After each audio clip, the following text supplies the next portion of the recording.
ಅಶ್ವಥ್ ಅವರು ಮತ್ತೆ ಅಶೋಕ್ ಅವರೆಲ್ಲ ಅಲ್ಲಿ ಪ್ರೊಟೆಸ್ಟ್ ಮಾಡಿದ್ದಾರೆ ಸರ್ ಬ್ಯಾಂಗ್ಳೂರಲ್ಲಿ.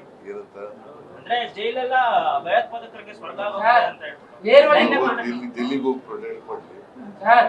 ಬ್ಲಾಸ್ಟ್ ಆಗಿದೆಯಲ್ಲಪ್ಪ ಡೆಲ್ಲಿ. ಕುಮಾರಸ್ವಾಮಿ ಅವರು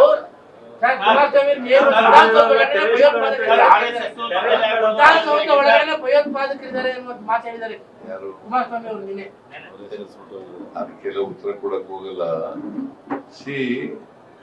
ಭಯೋತ್ಪಾದಕರು ಯಾರು ಅಂತ ಹೇಳ್ಬೇಕು. ಇವೆಲ್ಲ ಹಿಟ್ ಅಂಡ್ ರನ್ ಕೇಸ್ಗಳು. ಭಯೋತ್ಪಾದಕರು ಇದ್ದಾರೆ ಅಂತಂದ್ರೆ ಕಾಂಗ್ರೆಸ್ ನಲ್ಲೇ ಇದ್ದಾರೆ ಅಂತ ವಿಧಾನಸೌಧ ಅಂತ ಇನ್ಯಾರು ನಾವೇನ್ ಬೇಕು ಇರೋದು ಅವ್ರಿದಾರ. ಸರ್ ಈಗ RSS ನೋಂದಣಿ ಭಗವತ್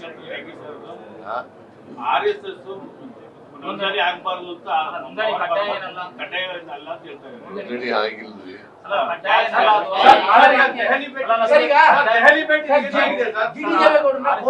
ಕೈ ಬಿಟ್ಟಿದ್ದಾರೆ. ಬಹಳ ಆತ್ಮೀಯರು ಅಂತಂದ್ರೆ ನಾವು ಒಂದೇ ಕಾನ್ಸ್ಟಿಟ್ಯೂನ್ಸಿ ಅವರಲ್ಲ, ಒಂದೇ ತಾಲೂಕಿನವರು, ಆತ್ಮೀಯತೆ ಇದೆ, ರಾಜಕಾರಣದಲ್ಲಿ ನಿಮ್ ಜೊತೆ ಕರ್ಕೊತಾ ಇದ್ದೀರಾ ಅಂತ ಚರ್ಚೆ ಇದೆ. ಅದಕ್ಕೆ ನಾವ್ ಯಾರನ್ನು ಕೂಡ ನಮ್ಮ ಪಕ್ಷಕ್ಕೆ ಬರ್ರಿ ಅಂತ ಕರೆಯೋದಿಲ್ಲ, ಬರಬೇಡಿ ಅಂತ ಕರೆಯೋದಿಲ್ಲ, ಬಂದ್ರೆ ಯಾಕೆ ಬಂದ್ರಿ ಅಂತ ಕರೆಯೋದು.